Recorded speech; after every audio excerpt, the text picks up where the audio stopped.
Hi, everyone. So thank you so much for joining us for the talkback with Tony Kushner and, of course, Chris Jones.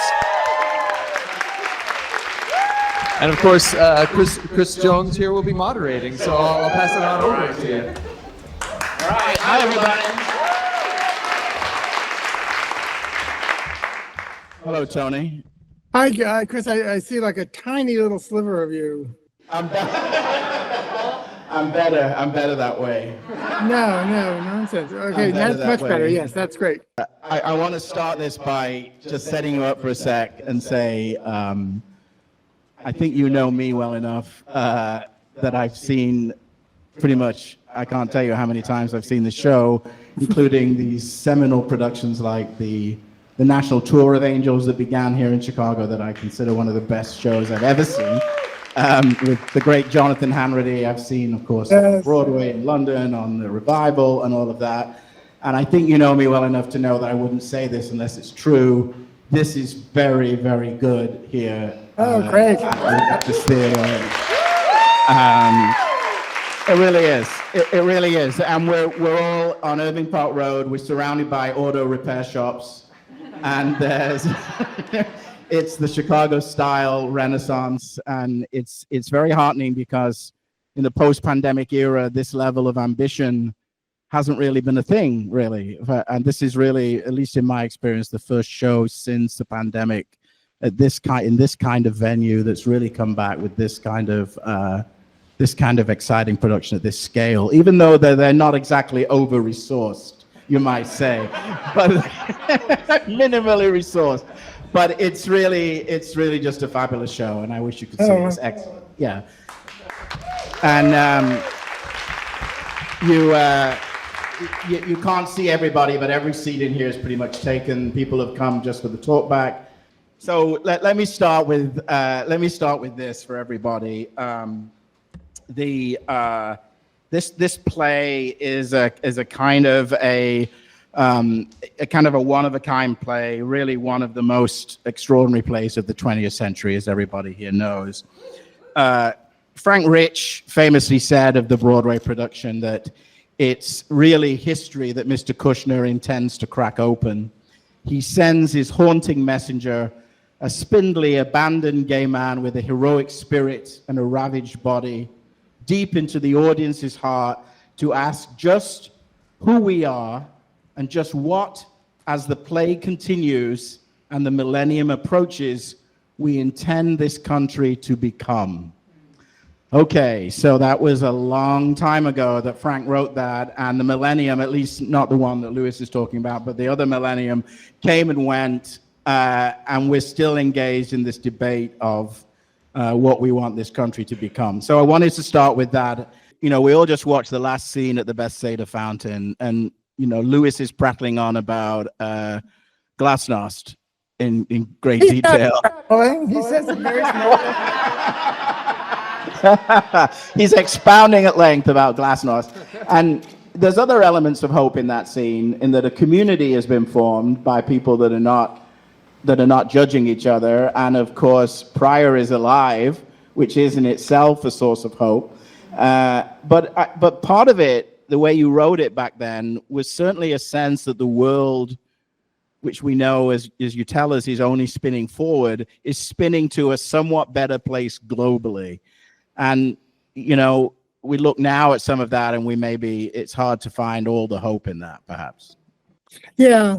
I mean, when I wrote The World Only Spins Forward, I don't mean that progress is guaranteed. It's not. And there are certainly reversals of progress. There have been, you know, in our lifetime and in history, great advances followed by nightmarish reversals and regressions. But what happens during those regressions is that the world is somebody's trying to make the world reverse direction. Donald Trump, Ronald Reagan, these people try very hard to reverse the direction in which the world is going. When they do that, horrendous things happen. people die. It's not, the world is both incredibly strong and durable and also very fragile. And when people live in sort of borderline psychotic fantasies of reality rather than in reality, and believe that they can actually, Reagan and Trump, make America great again. I mean, it's, we're going to get back. Ronald Reagan saying, I remember when America didn't know it had a race problem. It's like, well, when was that, you? It's like, when are you talking about? And of course, it's just white supremacism tricked up as a kind of a nice little slogan. But, this fantasy that you can go backwards in time to some fantasized past, it's infantilism, and when you put infants in the seat of power, then of course catastrophe results. The world continues to move forward. You can't reverse that. I guess I'm saying that I believe that there is a kind of, well, as Harper says, sort of painful sort of progress. I mean, I think it happens. And yes, you're right. I mean, community is an enormously important part of it. I mean, we've seen within the last 10, 15 years. I mean, look at the Affordable Care Act. I mean, now, they may actually succeed in destroying it. What they're doing with Medicaid is just mind-boggling, how cynical and vicious it is. Once it really actually kicks in, we'll see what people think. But from the months before the Affordable Care Act passed, when people were screaming, oh my God, the death panels, and they're going to come for my grandma, and they're going to kill my grandma, to now, all it took was the passage of that act, and all of a sudden, there's a decisive shift that in this country, I think, of an understanding that there is actually a right that people have to healthcare. It's not universally shared, it's not universally articulated, but they're going to have a really hard time taking away access to healthcare of millions of Americans and basically trying to return to what this country was during the Great Depression and before that. They're going to have a very hard time getting rid of same-sex marriage, for instance. They've done much more damage than I would have thought possible to women's health care and to the availability of abortion. But the idea that women have control over their own body has not gone away as a result. I mean, that's why they're trying to destroy Harvard, Columbia. Columbia is just jumping right up and saying, how do we help you, destroy? I mean, my alma mater, I'm so deeply ashamed of it. Harvard is now, of course, beginning to wobble. But there is a great emphasis among these fascists to destroy the thinking apparatus and the consciousness and the conscience of the country. And good luck with that. I don't think that's going to work. I don't think it's ever worked. And I think that things are too far advanced. So I think they're going to start to run into more and more friction, I guess is all I'm saying. Since you said that he was nattering, I do want to say. I said, you're going to defend Lewis right now? Is that what you're going to do? I'm going to say one thing. One of my favorite lines in the play, one of the things that I'm proudest of having written, is something that nobody ever notices. But I think it's right around the same time that he says, the world only spins forward, or around that. No, he doesn't say that. But anyway, Lewis says, only in politics does the miraculous occur. And I kind of believe that, because politics is how human beings effectuate social transformation and social change. And I think that the miracles that we're likely to see, I mean, we talk about a miracle of science, but it's not really a miracle of science. It's hundreds and hundreds and hundreds of thousands of hours of scientists working really, really hard, and then there's a breakthrough, and then you have this amazing thing. Polio doesn't exist, and then you get RFK Jr. and polio will come back. But anyway, the kind of moments of what seem like, and again, these are prepared for deep underground sometimes, but they're being prepared for decades. But the sense that the world is going to stay the same day after day after day, and that it will never change, and that things won't change. The things that push us into despair, we've all had this experience. Every once in a while, that gives way, and we're suddenly in a new world, and we don't know how the fuck we got there, and we don't know what the rules are. But it's often a thrilling place. It's a place where some new little light bulb has gone on, some new epistemological possibility has been created, and so I like that. I love it when Lewis says that. I think he's right. You know, speaking of Lewis, the writers usually hate this question, but this kind of question, man. I know you well enough to ask it anyway. A lot of the writers in the era where you wrote Angels, I think, were struggling with how to articulate what was going on, and they often wrote fairly critical portraits of themselves. Like, for example, I'm thinking of Ned Weeks in Larry Kramer's The Normal Heart as being a fairly, very much Kramer sort of talking about his own struggles. When I watch Angels, I sometimes think that half of you is in Lewis and the other half of you is in Belize. And where I arrive at that is that you have the sort of the ferocious intellectualism of Lewis, and you have this kind of moral certainty of Belize, which is the character that is the only character in the play, really, I think the character that comes off best, that generally makes the right decision in almost every scene. So I guess tell me if I'm full of crap or something, but I see you as split between those two characters. I think with Pryor and Joe, and the other characters, you sort of look at them and you observe them, but those two characters have always felt to me halves of you. But maybe completely up the wrong tree. So just tell me. No, not necessarily. I mean, I admire Belize enormously. I don't have his powerful sort of center of moral gravity. He does make one mistake, but I won't tell you that because I don't know. What is it? What is it? Oh, because what is it? No, what is it? Come on. The production is still running, right? So I had an experience. He could arrive at a fuller interpretation if you tell us. A few years ago, I went to see a production. I won't say who it was, but I went to see a production of The Cherry Orchard, and I had this revelation about Ranovskaya as I was watching The Cherry Orchard in this production. And then I went to dinner with the actress playing Ranovskaya. I'd never met her before, an actress I admire enormously. And I said, "Oh my!" It was that Lepakin. When Ranovskaya says, you should propose to, it's Varia, right? Varia. And Lepakin, at the end of the play, Lepakin says, my memory was that Lepakin says, okay, send her to me and I'll do it. And then, of course, he doesn't. It's the saddest scene ever written, next to Cordelia and Lear. And then I saw this production and I heard this line that is it is in every Chekhov translation. I just had never heard it before. What Lepakin actually says is, send her to me. And then he says, no, you bring her yourself.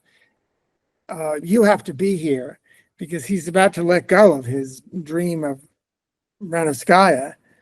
And even though she doesn't want him, she sends Varia, and she doesn't come back with Varia. So she sort of sets Varia up to be rejected, and that's what happens. And I was really excited about that. And there was one more performance of this production, and said, "Oh, I learned this great thing about Ranovskaya." And I said, and the actor went, "Oh my God, no! Oh, I performed tomorrow. She'd do anything for me." So at that moment, I took a solemn vow never to comment on that. But anyway, Belize is an amazing guy, and he has. I think of that. The reason everybody's with everybody else in Perestroika because of their affinities, and the two people with the greatest clarity, the greatest self-knowledge, depth of self-knowledge, are Belize and Roy. Roy is not a good person, but he really knows himself. As he says about Crabwise, he understands himself. So does Belize. They're from absolutely diametrically opposed points on the arc of the moral universe, but they're great combatants because neither of them is filled with self-doubt. They both know that they're right. And that can't be said of anyone else. Pryor is a spiritually questing person, a person who is willing to dive into the depths of a kind of metaphysical torment, which is why he winds up with Hannah, who is similarly inclined, I think. And of course, Lewis and Joe are Lewis and Joe, and then but they're both people who are trying to define themselves and trying to find their moral center in a way. And then there's Harper, who is her other. I mean, I love all of these. I love all 8 of these people a lot. The Angel. I mean, I think that they're all, they're my babies. So I feel like I'm a little bit in all of them. Lewis is the one I most resemble. I mean, I've always thought Lewis would be a lot hotter than me. The actor, there was a guy who was an actor whose name was. He's pretty hot. He's fine. He's based on a real person whose name was Lou Amder. Is Lou Amder. He's the husband of Manola Dargis, the New York Times film. Way back when I was writing Angels, I just had seen him at various City University of New York Graduate Center things. And I when I was starting to work on the play, I saw him on the subway in a black leather jacket and blue jeans reading Derrida. And as one does. That's the hottest thing I've ever seen. So I named Lewis Lewis. But you're hard on Lewis. I mean, because you set him up with this unforgivable sin of not standing by Pryor, right? I mean, is there that it's not? I mean, come back from that ever? Well, the question of whether it's forgivable. Pryor doesn't say he doesn't forgive him. He just says he's not going to be. He's not going to open himself up to Lewis as his husband, as his life partner again. I mean, he's learned. What I love about Lewis is that, and I'm not like this, I don't have Lewis's courage. One of the things that was important to me was, I'm trying to think if it's George Bernard Shaw or Brecht talking about Shaw. One of them is talking about Don Giovanni, about Mozart and Lorenzo da Ponte's opera. And they describe Don Giovanni as a man who dares to be the enemy of God. And I love that. And Lewis is a very good person, and he has a very deep inner life, but his inner life exists on the exterior. He can't really, he can't process things in silence in his depths. He's no good alone, which Pryor knows about him from the beginning of the play. He's going to have trouble if he isolates himself. It's why he lunges for Joe when Joe shows up. He needs a sounding board. He needs to, even if he's going to say horrible, appalling things. When in the whole Democracy in America scene, he goes on and on and on and on and on. And it's not because he doesn't want to hear what Belize has to say, but he needs to say everything that he's going to say, and then he'll sit, even if he's supposed to be back at work, he'll sit for another 9 hours and listen to Belize respond, because he doesn't really have personal comfort. And so whatever he's feeling inside, he sort of needs to do in the outside world in order to, he experiments with life. It's like, what would it be like? I'm feeling this thing. I want to run away from this guy who's catastrophically sick, who might die on me. He's 33. He's not a very mature 33, I think, probably. But he's struggling with terror about mortality. And, I've said this many times, but one of the things that I think inspired the play is that there was this great paradox that while Reagan and the Reaganites were going around saying, trumpeting this Ayn Randian nonsense that selfishness was this great virtue and that we would do best for each other if we disregard each other's needs and only did what was best for ourselves. At the same time, the epidemic was kicking into high gear, and all these young men who were, young women are sort of culturally engineered to take care of other people. Young men are not. And suddenly these guys who, were in their 20s and 30s were having to deal with people who were incurably sick and dying horribly. I mean, it wasn't just that they were going to die. They were going to die of a multitude of opportunistic infections that caused enormous pain and suffering and lingered. And it was an amazing thing to me that the community responded the way that it did and really rose to the occasion, and also managed to keep its political bearings and say, we're not going to let this talk about the world only spinning forward. It's like with William F. Buckley and people like that saying, hooray, this is our chance to get rid of these people, to end this movement that we hate so much. And our community said, no, we're going to use this disease, this biological catastrophe, as proof of what everybody knows, that if you're politically vulnerable and you're hit by a biological or meteorological catastrophe, the consequences are going to be far worse for you than they would be for people who have some of the safeguards that society extends to those whom it values.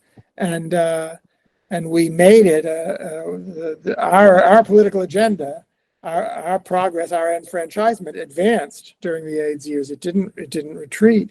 But I thought it was fascinating that I knew a lot of guys who were struggling a lot with taking care of somebody, who was sick, who might have infected you, and who you didn't really know how to help. And I felt that there was a lot of unspoken terror and a desire to run away. And I thought it would be interesting because all the plays that were being written about the epidemic at that point were about people sort of soldiering on and taking on the burden. Right. That would be on, because that's why do we go to the theater? Really, it's not that we all go out and murder our children, much as we might want to. But we have a need to see Medea. We've had that need for several, for 3,000 years. We want to see that woman kill her children to get back at her asshole husband. And it's not because we really want to kill children. It's because, well, I won't go into all the many reasons why. But, Yeah, on that same theme, so the play is very aware of, I think I called it once, a howl of pain at the limitations of religiosity, and the idea that the play is critical of, say, the homophobia of Mormonism, very explicitly. It's critical of Judaism to some degree, I suppose. And I think the other thing that maybe some of the younger people here today might not know is, there were you, a very political person, but you were, and it's mostly secular person. I mean, it's complicated, I know, but mostly secular. And there you were, like this is true of me, and it's true of many other people in this room right now, found yourself going to these funerals of these very young people, with many of them following the same sorts of patterns. There were many here in Chicago that I went to, that I remember vividly. And suddenly politics seemed inadequate, or political ideology seemed inadequate in the face of that need for spirituality. So everybody was you felt this need for spirituality. But then there was the problem of organized religion, which Angels in America clearly is sort of meditating on that. And, I remember one time I was in your apartment, and I remember you said to me, you said that the play is a rejection, or at least a critique, of a completely rational response to the world as being sufficient. You said one has to make some place in one's epistemology for the irrational and the intuitive, which I took at the time as meaning sort of a proxy for spiritual, but I don't know, maybe that's not true. But you know what I mean? It was like, how did the political guy dealing with death as does this play throughout. What was that like? And I think sitting there today, that was all flooding back to me, which it probably was. I'm guessing I'm not alone in the room when I say that. Yeah, what an interesting quote. You're right here. And I'm sure I said it. Yeah, there's a. I mean, I sort of agree with my former self, and I mean, or I think that if you look at it dialectically, then maybe there's a way in which that makes sense. You know, obviously the irrational, I mean, is problematic, and you know, look at what's happening right now with the Epstein files. I mean, we're all very confused because it literally does not make any sense. I mean, we are watching a kind of social manifestation on a grand scale of social pathology, the likes of which I can't find any analogy to, certainly in my lifetime. I mean, it's bananas. I think we're going to really have to ride this one out and find out whether this is the end of Trump, what comes after, et cetera, because I don't know what's going on. I don't understand it. So I'm scared about, you know, and you have serious people who say that there was that George Soros controls the weather, and there was a grand conspiracy of underpaid poll workers who somehow managed to keep complete secrecy about this vast global conspiracy involving Italian satellites and everything to steal the election for Joe Biden. And then, you know, people, rational human beings, supposedly, will say, yeah, I think that's really true. So these people are, you know, on this level at least, on this subject, these are barking mad. And so I'm nervous about saying, you know, yay, let's all be irrational. But, you know, I mean, to be corny about it, love is a mystery, and human connection is a mystery.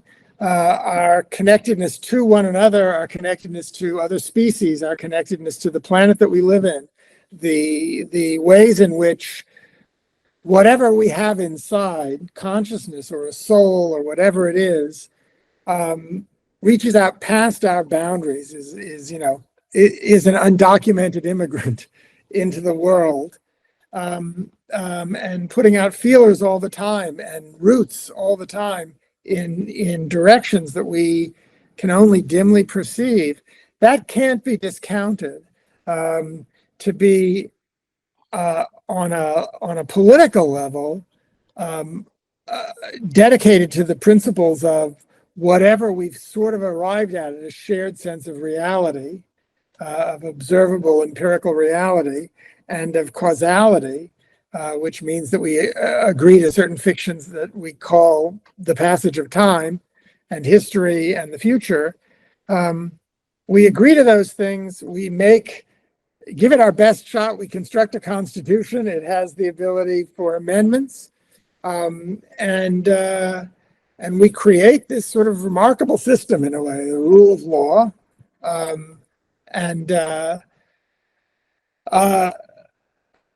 You know, one of the things that I think Americans should be proudest of, and I don't understand why this is being surrendered so quickly, is the way in which corruption is difficult on the federal level in the United States. It happens all the time. There are all sorts of corrupt things that happen, and there are certainly things that are legal and corrupt. But the reason that Elon Musk discovered all these layers of redundancy is because we have like 85 people, all of whom are looking at one another saying, okay, you checked his books, now I'm checking her books, and we're gonna, and everybody's doing the same thing. And eventually, if somebody's cheating, because way back, even the British figured this out before us, corruption is inimical to democracy. It won't work. So we have these things. We've given it our best shot. It's not perfect, but it is its own built-in evolutionary mechanism. And on that level, I'm a rationalist, and then Martha Nussbaum of Chicago, said this. She called herself a Kantian Jew, and I think that's probably what I am too. It's sort of a fancier way of saying an agnostic, but I am an agnostic. I don't know. and I surrender to the cloud of unknowing. I know that there are things that I can't know, but I believe that it is our job to push as hard as we can with the remarkable faculties that we have to understand as deeply as we can and to think as hard as we can. And we will absolutely run into, I mean, it seems like physics is sort of arriving, post-Einsteinian physics is arriving at some real imponderables that it may or may not be able to decipher. But meanwhile, some little patent clerk in Zurich in 1905 worked on a paper called The Special Theory of Relativity, or the General, whichever it was, and described warps in time and space, which 90 years later, we've observed with this immensely powerful telescopes. I mean, we have these incredible minds, and if we use them, we can push very far into the unknown and make life better for ourselves as a species, and for other species and for the world. And I think that that's incumbent on us to do. And then at the same time to acknowledge that there's a vast unknown beyond that we have to have humility in the face of. We don't know. But does that make any sense? I'm sort of feeling. Well, I would just say you're a rationalist, but you wrote a play about an angel, right? I mean, right. Well, I did. Yes. I mean, we don't know. There's only one, and it's my mistake, and I won't talk about that either. But there's one. It's not hard to find it. It is one moment where there is an objective correlative in the play, but it's only one little moment, and I couldn't take it out because it gives me some of my best lines. But otherwise, we don't know whether or not this is happening or prior. It's just prior having hallucinating or making a metaphor. Something is going on. But on some levels, Tony, doesn't the angel bring him home or save him in some sense? Doesn't the angel also, she brings him to an awareness of the decision that he has to make, which is the decision that all catastrophically ill people at some point are confronted with, and not just catastrophically ill people who are also in despair. Do you want to continue on this planet or not? Now more than ever seems it rich to die, to cease upon the midnight with no pain. I didn't write that. I wish I had. But that talking about it, there's this moment of saying, and that's where what he gets to finally in heaven is, and he doesn't have a particularly elegant way of describing, calls it an addiction to being alive, but he can't let go of it. And which is part of what makes him, in my opinion, in some ways the play's here. I don't want to say that. The play has 8 heroes, but it makes Prior heroic, I think. As you've gotten older, you wrote this as you're still a young man, but you wrote this as an even younger man. Are you moving? I just turned 69. By nobody's definition am I a young man. Are you moving more in that direction now? In the direction. I guess I'm asking if you're becoming more spiritual or more. Yes, is the answer. People change, Tony, as they get older. This is a play. This is a portrait of you at a moment, right? Am I becoming more spiritual as I get older? Yes. No, I don't think so. Not really. I really love William Blake. Of course, if I could have written anything like William Blake wrote, I would probably have been tempted at least to be William Blake. But I'm also really grateful. I think we should all be grateful that we're not. I mean, it's a hard thing to have that degree of vision. So I don't know. I'm not. I honestly don't know what consciousness is. I don't know. All I know is it's not some fucking thing that Elon Musk calls Grok or that Peter Thiel. It's not AI, which is just a fancy toaster. It's not. It's artificial as hell. It is not intelligence. It is not consciousness. It's just algorithms, which are just, it's a doodad. But I don't know what the mind is, I don't know what consciousness is. I don't know whether we have souls or not. I don't know if there's a God. If I'm an agnostic, it is my duty to suffer the unknowing and to torment myself about it constantly. You know the old joke about what do you get if you cross an agnostic, a dyslexic, and an insomniac? Go on. You get someone who stays awake all night wondering if there's a dog. Sorry. I think so. So on that note, I'm gonna ask if the audience here they've got a couple of questions, but before I do that, I just got a couple of really simple things I wanted to ask you. What are you doing now? Like, what's the Tony Kushner? Have we lost you to screenwriting or not No, really? Working on a new musical with Janine Jazori. I'm very excited about that. I'm working on 2 musicals with Janine now. And I have a play that I'm working on that I hope I will get ready pretty soon.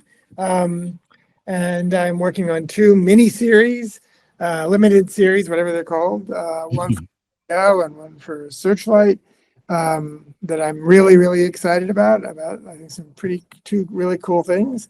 And I'm working on a film adaptation of Rachel Maddow's podcast, Ultra, for Steven Spielberg. Oh, That's busy. I'm busy. And so the play that we all, let me just ask this, because a couple of people asked me this right after. The play that we all saw, which is, I'm assuming, the licensed edition of the play, with a couple of little interesting staging things,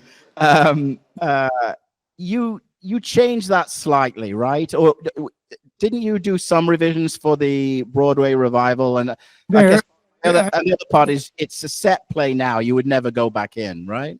No, that's not true. There are 4 versions of Perestroika in print.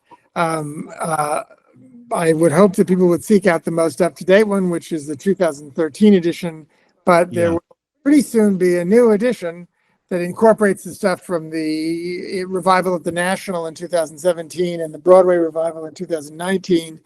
I think probably every time I'm involved in a production of Perestroika, I will make changes in it because, I mean, I've said this a lot too, but it's what Goethe, when he was going over his plays to prepare his the first sort of authorized edition of his work, said that he realized that some of his plays were, he called them incommensurables.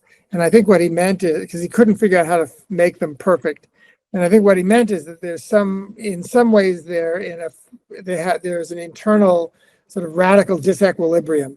They won't become the perfect mousetrap. Millennium is I'm really proud of Millennium. It's a really, really, really well constructed play. It's the carpentry is very good. It is. It's true. It is. Perestroika, I've said it many times that I think this is true of a lot of 2-part plays, Peer Gynt and Goethe's Faust. And I've also said it's like the Beatles with Sgt. Pepper's and then the White Album. You have something that's really controlled, and then there's an explosion afterwards. And Perestroika, I think it's become a better and a better play, but I'm sure that I'll always find things in it. When I listen to Millennium, I think, okay, I don't know how to make this any better. Maybe a better playwright could make it better. Probably they could, but I don't know how to make it better. I took out one line from Millennium Approaches in the 30 whatever years it's been around. And then Dan Savage in Seattle sent me an email saying, "You just took out my favorite line. What are you doing?" So I put it back in. What was the line? What was the line? Prior, when Harper says, the gay men take, in Act 1, Scene 7, the gay men take like lots of long walks. And Harper says, yes, we do. What is it? Up and down the avenue. I'm going to fuck the line up. Up and down the avenues of Sodom we stroll, stretch pants and lavender cloths, doomed, something like that. And I had taken that out because I don't know why I took it out. I guess just so that I could take something out. And then I was barely Dan's favorite line, so I put it back in. But you wrote Perestroika, right, while Millennium was in rehearsal, right? And I believe you wrote that 10 No, I days wrote- in a cabin, right? On the Yeah, Russian yeah, River. yeah. The first Yeah. 700-page draft of Perestroika in a spider-infested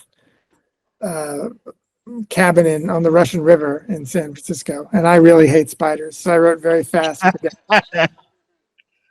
10 days. Fabulous. Right. All right. Okay, let's throw it open. I think what you'll need to do is shout for Tony to hear you. So let's start right there. Yeah, I can repeat the question, Tony, if you don't hear it. Yeah. Okay. Why don't you take the microphone? Oh, sure. That makes works. We got some length. I can run around. Is there a reason why Joe doesn't particularly have an ending? And do you know his ending and you're willing to share it if you do? Well, none of them have an ending. I mean, only Roy dies, and even he comes back. So it's not really, they don't end. It's interesting to me that so many people feel that Joe doesn't have an ending. He doesn't wind up. He doesn't have a scene that tells you where he's going to go. Harper leaves him, and that's that. But I feel like you have a lot of information. I have literally boxes of letters back from the days when Angels first came out, from guys who sent me things saying, I'm basically Joe Pitt. I'm a Mormon and I was in the closet, and now I'm a male nurse and I'm married to my boyfriend, and here's a picture of us getting married in the surf in Hawaii, and I make spin art. I mean, Maybe I want to know what it is because my father was a gay Mormon. Yeah, well, there are some gay Mormons for sure. All right. I think he really. I think that he's not going to be Joe Pitt anymore. We don't know. I mean, he's had probably maybe more than any other character. Oh my God, something's happening with this camera. It looks like when my grandma Lily used to do home movies. Joe has really been turned inside out in a way that I don't think is true of any of the other characters. And I think that's why it would have been false to suggest that I knew exactly what happened. And people have said, well, why isn't he at the fountain at the end? It's because his mother is there. My mother has been dead for quite a while, and I loved her very much, but I didn't follow her around everywhere. And Joe and Louis are certainly not going to hang out together. And, Joe's going to go on his own trip. I would really hope, I believe in him that he has become a much better person and is doing better things than he was doing as a clerk for a right-wing appellate judge. So. Hello. I'm so glad you brought up Bright Room Called Day. I've been rereading it lately because of everything. And I was wondering if you could speak more about, as a playwright, what you think the function is of your combination between politics and magic, if that makes any sense. Thank you. Oh, sure. I don't have that. That doesn't happen anymore for some reason. My last play, The Intelligent Homosexuals Guide, has no magic in it whatsoever. And I don't know why that happened. I really think I probably should come up with a good answer for that because I'm not sure what it is. I think in a way I gave the answer. I mean, it's what Lewis says, only in politics does the miraculous occur. There is something magical about politics, I guess, and I like that combination. I won't pretend to, Faust is a profoundly magical play, and it's also profoundly a political play. Thomas Mann's Dr. Faustus, the devil appears. I think it's what Chris was asking me about, that when there's something that Oscar Eustis, my friend Oscar Eustis, said about angels, that reality, a kind of pressure accumulates within reality and then it cracks open because it just can't, the structure can't cohere and it breaks open. And we think of that breaking open as magic. Also, theater is both political and magical at the same time. Theater teaches critical consciousness, by which I mean what we see on stage is not real, and we know it, and it's also not real. It's something else, as Hippolytus says in Midsummer Night's Dream. It grows to something of great constancy, but howsoever strange and admirable. It's something real, but it's not real as we know reality in a quotidian sense to be. And there's something magical in that. It's something spooky, and something that we can't entirely dissect is happening. In theater, I think what I love about theater is that the art of theater is literally about that. But in a certain sense, all art does that. It uses artifice to create a kind of very potent, dreamlike reality that has power in the world, although an indirect power. And so I think that that's maybe part of Quick question for you. Why did you select Roy Conn? Did your parents know him from high school, or was it because he was friends with Nancy Reagan? Why Roy Conn? When I was 10 years old, I heard my father talking a lot about the McCarthy period, and I was curious. I didn't know what it was, so I asked him what was the McCarthy era, and he gave me a book by Fred J. Cook called The Nightmare Decade, and I read it, and I knew I was gay, but I was, of course, it was in Louisiana in whatever it was, 68, 65. And I knew I was gay, and of course I knew I was Jewish. And I kind of nosed out Roy. I thought, this guy, this guy is obviously a terrible, terrible person. But without saying it, because nobody could say it when Roy was alive, because he'd sue the shit out of you. But it was clear that G. David Schein was either his love object or his boyfriend. And I kind of thought, oh, there's something interesting about this. And I didn't say it to anybody. And then I got to Columbia, to New York, Louisiana in 1974. And Roy was roaring back into the center of political life in New York, and Studio 54 and Steve Rubell and all of those people, Cy Newhouse, all of those people, the Gambino crime family, I mean, all of his friends, and Donald Trump came a little bit later, but Roy was back in the spotlight where he always wanted to be. And I was horrified by him, and still also felt, as it became clearer and clearer, that I had been right when I was 10, that the guy was gay, that it was an uncomfortable thing. And then in 1986, when I started to think about writing this play, he died of AIDS. And I was a fanatical reader of The Nation magazine. And one of the great lions of the, Robert Sherrill, one of the sort of lions of the old left, wrote an obituary of Roy Conn in The Nation. And it was very upsetting. He said, he retailed the old canard that wherever there's fascism, there will be a little cabal of gay men. There's some connection between gay men and fascism. And it's true of Reagan, and it was true of Hitler, and that old thing. And then he ended, I think, quoting Jack Pearson or somebody, Jack Anderson, Drew Pearson and Jack Anderson, somebody like that, some Washington columnist, describing Roy's final moments in Bethesda Hospital, and describing it in this incredibly cruel way. I mean, really sort of gloating over the state of Roy's body. And at that point, I knew some people who had actually died that way of AIDS. And I thought, this is disgusting, and I feel really bad for Roy. And that's when I knew I was going to write a play with him in it, because this man that I hated, I was feeling terrible for and angry for, in a sense of solidarity with. And well, that's interesting. So yeah, Tony, do you have 5 more minutes? I can see Sure. three quick questions, and then we'll wrap it up. You're very generous with your time. So, okay, here we go. So quick, if we can speed it along, because Tony's can't be here all day. So here we go. Hi, I was wondering if you have any advice for young writers. Yeah, that's it. Yeah. I mean, since we don't have much time, I'll just say very quickly, the one thing that I've learned over the years, and I never remember, but it's the stupidest and most obvious thing about writing. It's just like aerobic exercise. If you don't do it every day, you get out of shape, and then it starts to, in your imagination, become this enormously difficult thing.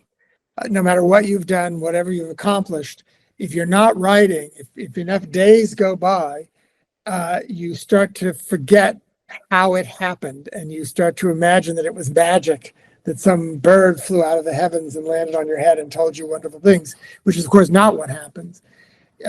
You just have to do it every day. It has to be a regular it's a dialogue between the material world and the immaterial world, between idea. I mean, it's literally praxis. It's idea and action. The writing is the action and the ideas, and it's a way of making material one's own inner life and inner world, and then reading back what you've written and trying to figure out what the fuck it was you were trying to say. And in that act of reading and interpretation, it's a dialectical motor gets generated, and that's how meaning will be produced.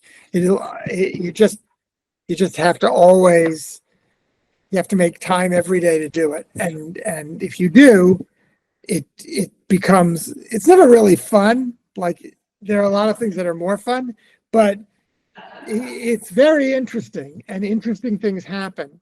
And you realize, as Whitman said, that you contain multitudes, and it's an exciting thing. But you only get that if we've all been on the treadmill or whatever, and all of a sudden, you go from being able to run for 2 seconds and then fainting to running for an hour and endorphins and blah, blah, blah. And writing is sort of like that. So you just, I'm sorry, it's a very sort of sports metaphor, but I think that's my biggest advice is, and tell the truth. Try and tell the truth.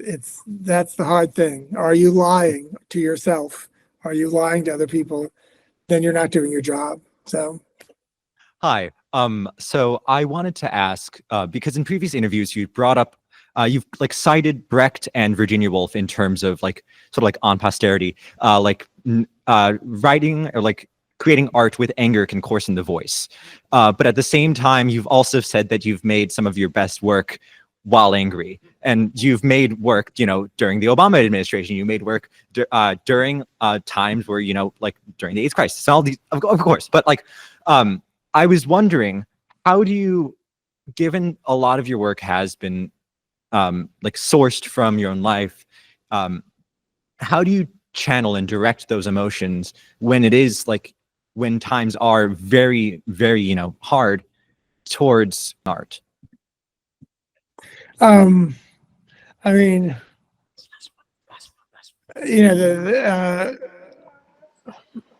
Brecht and Virginia Woolf both managed to write while they were angry, but they were Brecht and Virginia Woolf, so fuck them. I mean, I wish I was Virginia Woolf. That's my other piece of advice for writers, especially if you're a playwright, while you're writing, and Goethe actually said this too, when you're writing a play, the one thing you mustn't do is read Shakespeare. You just will give up, because what do you do? Whatever it is you think you're doing, he did it already, and it was better, and you'll never get it. So read him in between. Read really bad plays when you're writing a play, because then I may be shit, but I can do better than this.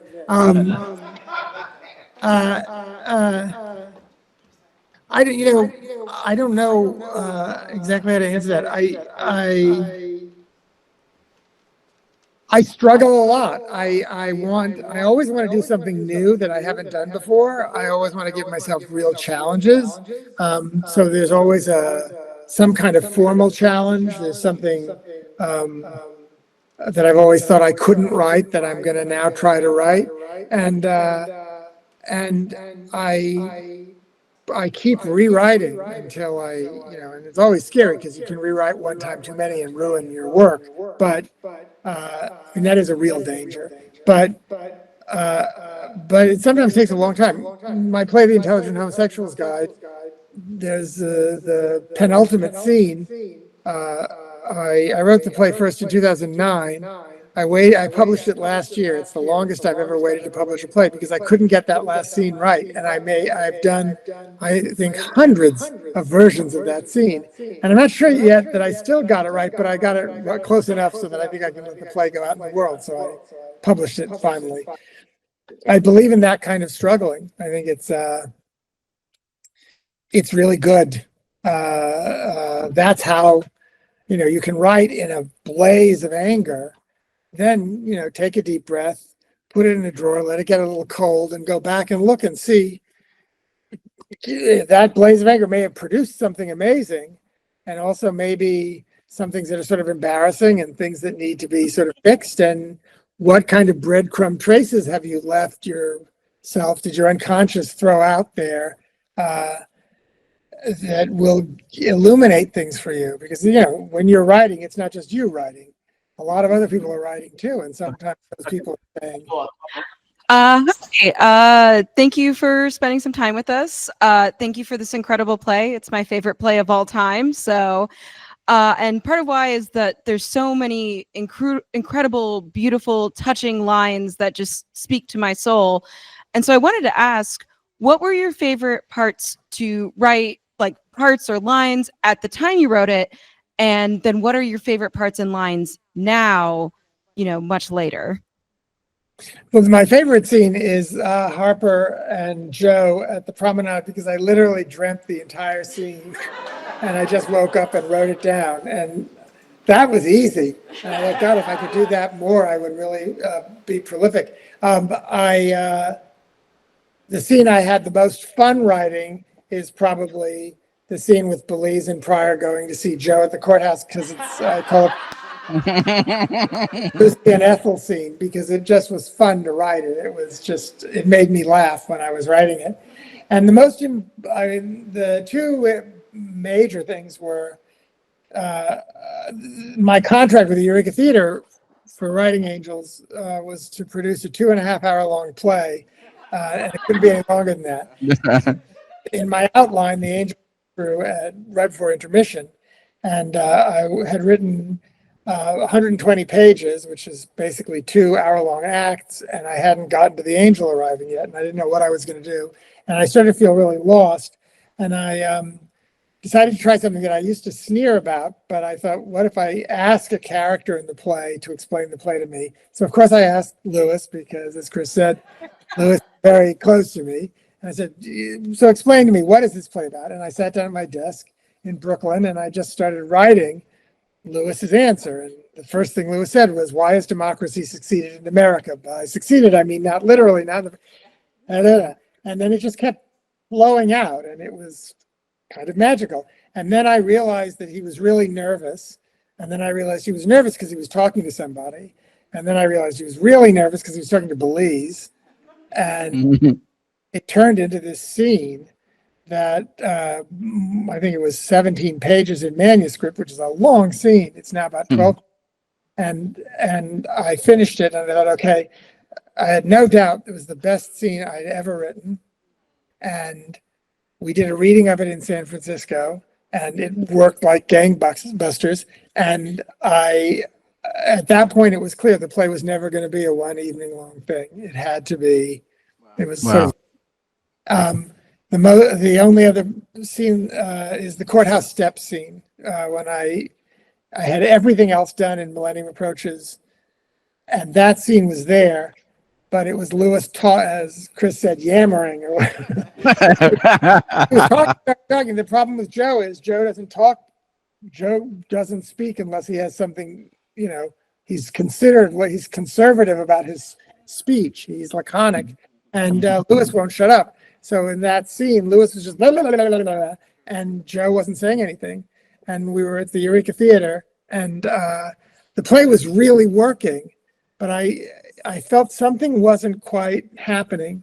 And then I realized, I should just make Lewis shut up and have Joe talk. And that's when I wrote the thing about his showing up on the wrong day on a Sunday and thinking it was Monday and the courthouse being closed. And we put that in one day. And the minute we did, the play clicked. I call it the penny drop moment. some plays have it and some plays don't. But it was like the audience was waiting for this one moment in the play when you realize that we're all on the same page. The playwright, the actors, the production, and everybody else in the audience were all sort of picking up on the same things. And for some reason, it's that scene. It's really sort of in the dead center of Millennium Approaches. And it just changed. The play just started to work on a different level. And so I always cross my fingers and hope that I'll find a penny drop moment like that. Sometimes you do and sometimes you don't. So I hope you appreciate the poetry of this, Tony, but we're going to give Lewis the last word and the last question. So okay, and I'm going to have to go. So. Yes, it's hot, Lewis, over here. Yes.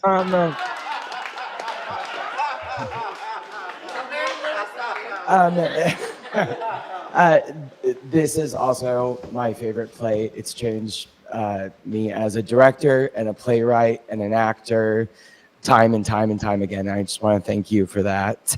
And thank you on behalf of all of us who have had a once-in-a-lifetime experience doing this. Well, that's And in true Lewis fashion, I'm going to close out with a question about Lewis. What do you think is the most important thing that he's told in the play? Oh God.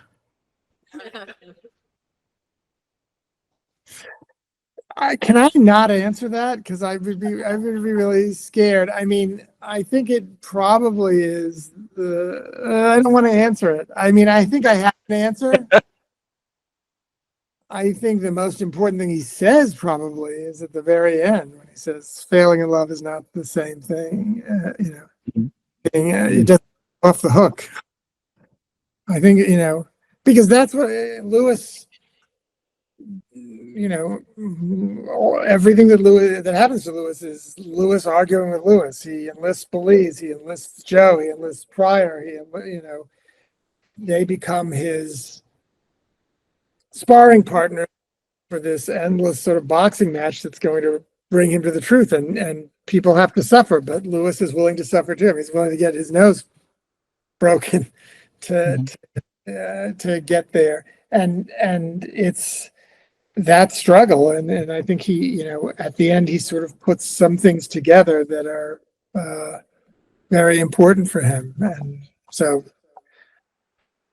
I'm going to leave it at that.